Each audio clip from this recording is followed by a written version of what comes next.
turn to Matthew chapter 18. I think it is Matthew chapter 18. Matthew chapter 18, verse 10. The question is, do we have guardian angels watching over us? Now, this is the passage that we get this teaching from. Matthew chapter 18, verse 10. Yet you notice in the passage it doesn't quite say that. Matthew chapter 18, 10. Take heed ye despise not one of these little ones. For I say unto you that in heaven their angels do always behold the face of my Father which is in heaven. Now the idea there is that little boys and girls have a guardian angel takes care of them. And the classic dime store picture is a little boy and girl crossing the stream on the broken down bridge. And there's an angel standing right there, with wings, a nice female stork-winged woman. I like how exactly right. And stand right there taking care of these kids, make sure they don't fall off the stream, off the bridge. Now, it's a beautiful thought, and there might be some truth in it. If you apply the thing like the angel of the Lord is speaking to Paul in the book of Acts when he's in prison at night, and that kind of thing, you could get that. And if you go there and go to Ecclesiastes, either say before the angel was an error and pretend they're still here, you could do that. And if you go over to 1 Corinthians chapter 7, it says the woman ought to have power on her head because of the angels. You could say the angel is still here in person, watching women and checking to see if they got the head covered. And the angel is still here on the earth comforting people in situations like they comforted Christ and Paul. And the angel is still here in the sense of guardian angel. Now, I don't believe it that way. That is, I think the final revelation of the New Testament, and I don't believe except on rare occasions God would use an angel for anything on this earth, although he might.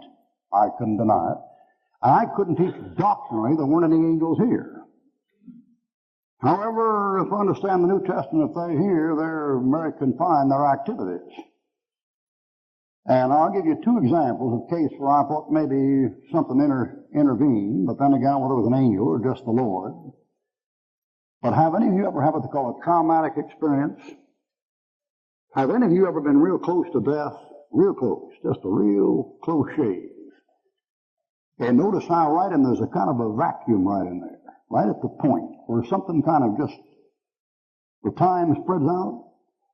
Now in Hollywood they've caught on to that the last 20 years. When they get to a big scene of action, they're going down in slow motion. So you get all the bloody, horrible, gory details. But there's a place right in there, before that train hit me on the track and took me 235 feet, bounced around like a ball bear in a sardine can. There's a place right in there where there's kind of a gap like this. Now, I've seen that thing about 3 times. And whether it's an angel present doing the work or just the Holy Spirit operating, I don't know. But I do know something supernatural is going on. One time I was there. One time I was going over a mountain in a blizzard up in West Virginia in the passes above Wagon Wheel Gap in a blizzard with a car with no chain in the tires where it went off the mountain into a 2-foot ditch filled with snow and hit on the axle and came back out again on the highway with the whole rear end of the car picked up and placed on the highway with 4 guys sitting in the back seat, not going fast enough to bounce, going 8 miles an hour. And we got over the mountains.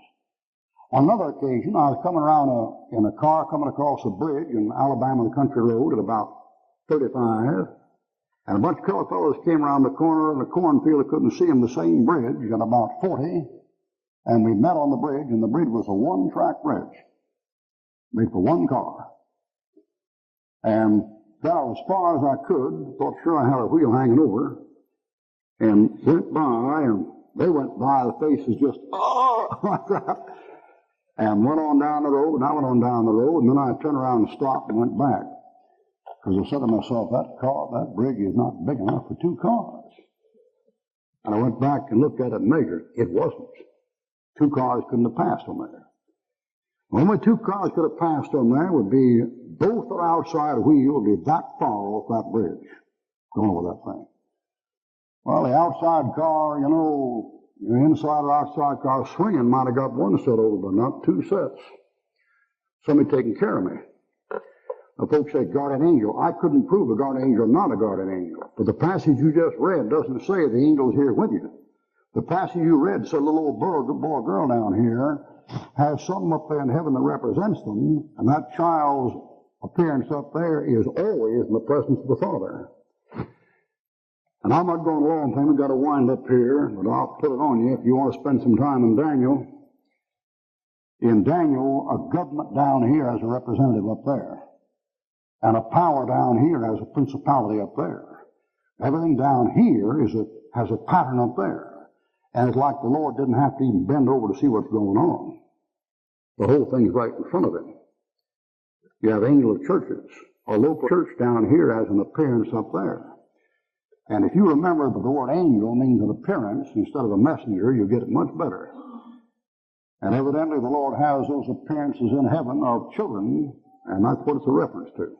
Now, brother, what you got? Nothing like a Bible to clear up a college education.